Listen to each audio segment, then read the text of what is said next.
Happy New Year! It's that time of the year when we're coming up with New Year resolutions, whether it's a resolution on your health, your finances, learning a new skill, a new language. But for some of us, it's also that time when we remember about last year's resolutions that we couldn't stick to. Now, today we have a man who turns around businesses and people's lives. So he will give us a few tips on your New Year resolutions and how to make sure that December this year, you'll be ticking off all the boxes. Coming up shortly. Dr. Julius Kipngetich came to the limelight when he was appointed the Director and CEO of the Kenya Wildlife Services, KWS, where he has been credited for a complete turnaround of the organization. It was during his tenure that KWS recorded tremendous growth and was listed as one of the top 5 most respected parastatals in East Africa. He also served as a Chief Operating Officer of Equity Group Holding Limited, where he spearheaded regional growth, new product development, and the Mobile Virtual Network, MVNO, Equitel Development. He is currently the Regional Chief Executive Officer of Jubilee Holding. Thank you so much, Dr. Julius Kipngetich, for joining us today. I'd missed this interviewing you. It's been a while. Yes. But you're known for turning around companies. I'll also include people's lives. So maybe this year might be different for us if we listen to you at the beginning of the year. Tell us a bit about your resolutions for last year and if you are able to keep track of all your resolutions. Thank you very much, Cynthia, and welcome back to Kenya. Thank you. But I normally don't call them resolutions as such. I always say setting new goals every year. Yeah. But goal setting is not just about a short-term period like 1 year. Goal setting is also about thinking about yourself, the company you work for, your village, your country, in a sort of medium to long term as well. So that then every year, as you tick off 1 year, it's in relation to what's really your medium to long term goal. And so for me, this year is making sure that the company I work for, Jubilee Holdings, which owns insurance companies in 5 countries, but based here in Kenya, is to go through 2022 in the circumstances that we find ourselves in today. We're in the middle of a pandemic, okay, and it's spiking. Omicron is here. There are also reports that it has already mutated to something else. So how do we make sure that we're able to cope with those circumstances? And it's also an election year. Correct. So the election year is in August. It's already heating up, and it has been so in Kenya since last year. And making sure that we prepare ourselves for that transition, because in September we'll have a new president, new policies possibly. And so we look at it then and say, how do we adjust the company and prepare ourselves? The other thing that's also changing very quickly that people are not seeing is the impact of technology. It is breathtaking. You know, on Christmas Day, I was watching TV on the launch of the Webb Space Telescope. Now, I would like Kenyans to read about the effects of that telescope in the coming years. It will start sending images from June. Yes. And it's going to change our perception of the world, how it started, you know, what is there out there, because it is 100 times more powerful than Hubble telescope that we currently use to explore space. But that's not enough. We have to look at other technologies that are coming in. So space technology is here, you know, IT technology is here, biotechnology is here. All sorts of things are changing the way the world is. So it's going to overturn everything as we know it today in the coming years. So between 2030 and 2050, the world will have changed so fundamentally in the way we have always known. So at individual level, at company level, at community level, at country level, all these changes that are happening in the world, we have to adjust ourselves. Now, God never made us to adjust that quickly. Yes. In fact, if you look at science tells us that a human being unlearns the past between 5 to 7 years.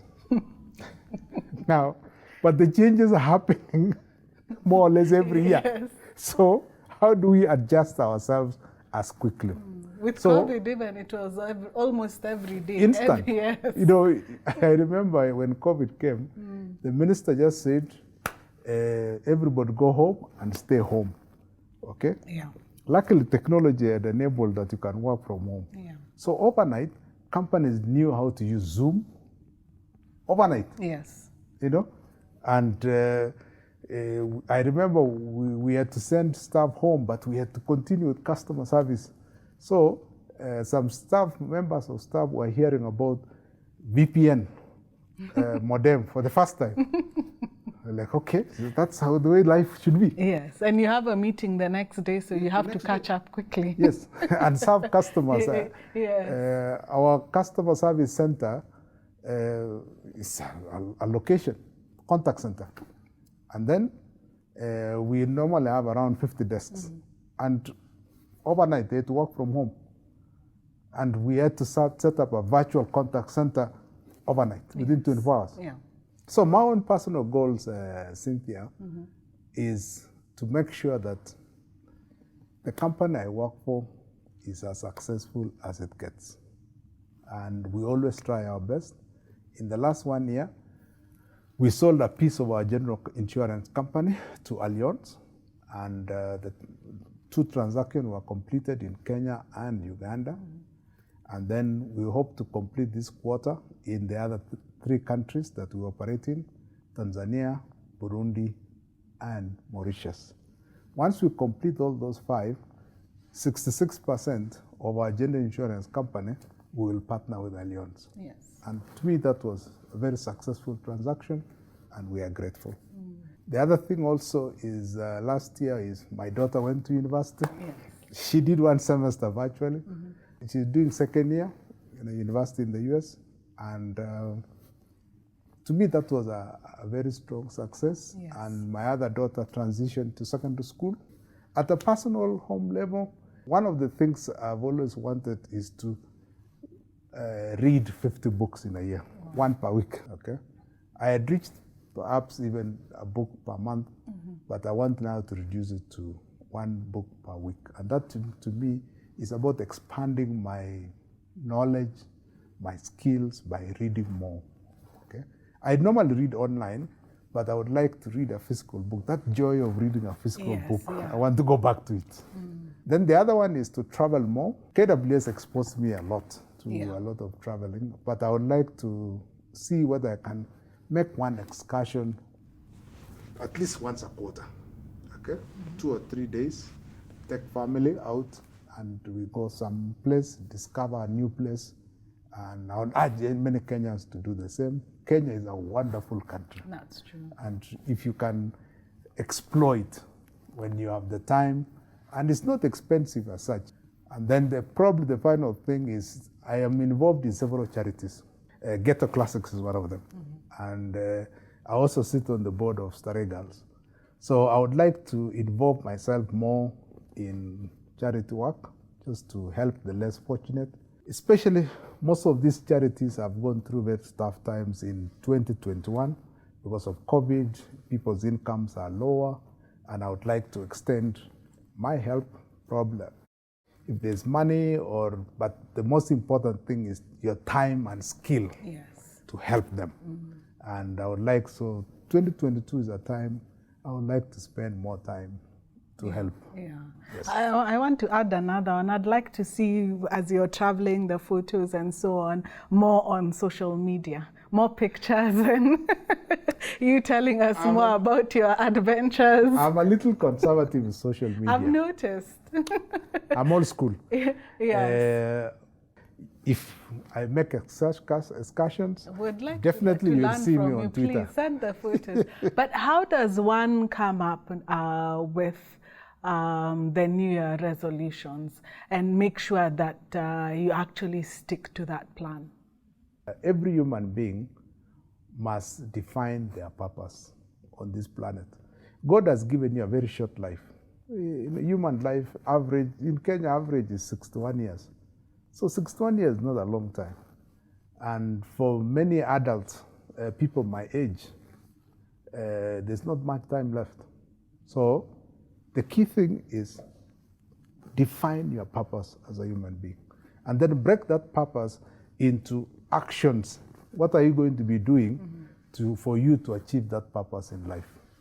And so whenever you then define your resolutions for the year, you always go to what action must I take to achieve my purpose? Yes. Okay. So to me, that is one thing that I find many young people these days, when I ask that question of purpose, they get a little confused because then they have not thought through. Yeah. Because when you are clear in your purpose, what you do becomes much clearer, much easier to define. Yes. Because then you are breaking an action which then translates into a clear goal achievement. Yes. And do you think it's important for one to write down their goals and even their strategy? When you write down a goal, okay, you are committing yourself. If it remains in your memory, it fades. Because there are so many, in today's world, there's so much information that's being bombarded on you. So I always recommend, make sure you write your goals. Even for me, when I go to my office, every Monday, I write, what are my goals for the week? What must I achieve that week? Okay, and I keep ticking them. And every time I look at it, even over lunch, I look at it and say, how well am I achieving?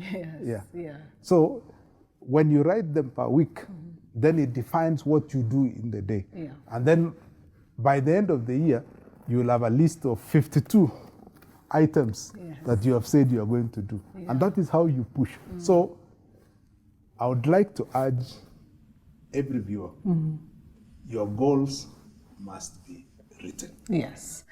And should you share them with someone and at least be accountable to someone? Yes. The first accountability, first of all, is to yourself. Yeah. Okay? Any other actors around your life are there to support. You can call them a role model, you can call them a mentor, you can call them a coach. But the key thing is be accountable to yourself, okay? And the mentors, the coaches are supposed to support mechanisms around you. It could even be family. Family members, you share with your family members, your spouse, and say, I think I need to do this week, but I'm not clear about this. Then goal clarity helps you sort out in your mind. It could be, for example, I don't have money to do what I wanted to do. Yes. Then you see, do I borrow? Where do I borrow from? Do I borrow from family or from a bank or what? So that's how you extend. So then the key thing is write it down and then jot down exactly what support you require. It could be advice, it could be monetary support, it could be equipment, it could be some tools. Whatever is required, don't hesitate. Yes. Okay, to ensure that those goals are easily achieved. To achieve some of these goals, we need behavior change, and sometimes that change is not as easy. I'm going to come to that, but after the break, so don't go away. To change a habit, therefore, it is the power of the mind. You must always work on your mind. Okay? A habit is a power of the mind.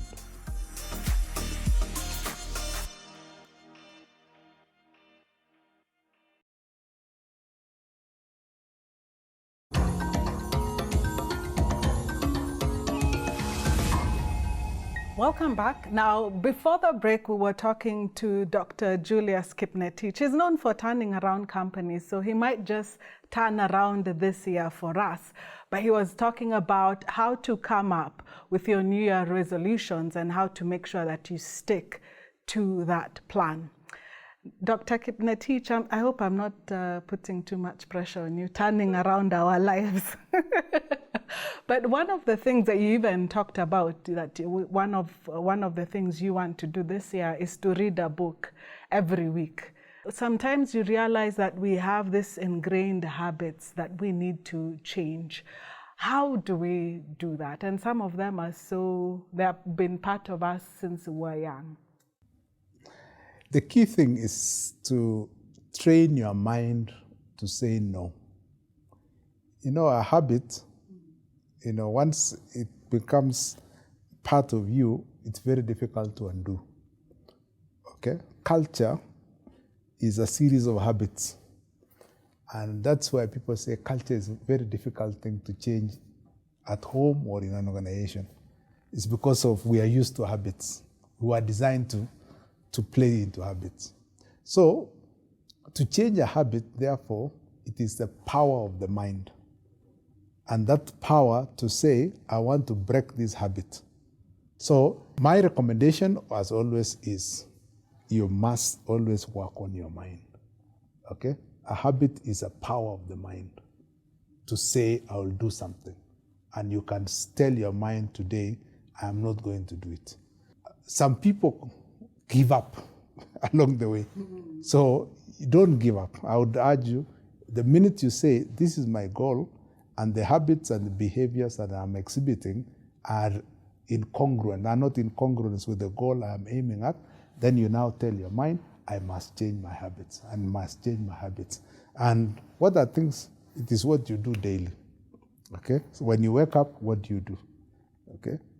Part of my resolution this year is to lose 5 kilos. So it means changing my routine habits. Then the next thing is ask yourself, what are you eating? Okay? And I have asked experts to tell me exactly how to eat and in what times of the day. Yes. Okay? And then also, I also have to train my mind and say, it means I have to change what I do. Okay? And to break those habits, I have told my mind I must do it. Okay? And so therefore, the process begins. Initially, it's a bit rough. I mean, it's a bit difficult, but the body adjusts to a new habit, new way. So let's see the results that come out. And if the results are there, it's also important to reward yourself. Yes, yeah, okay. Okay, and say, I've done well, okay?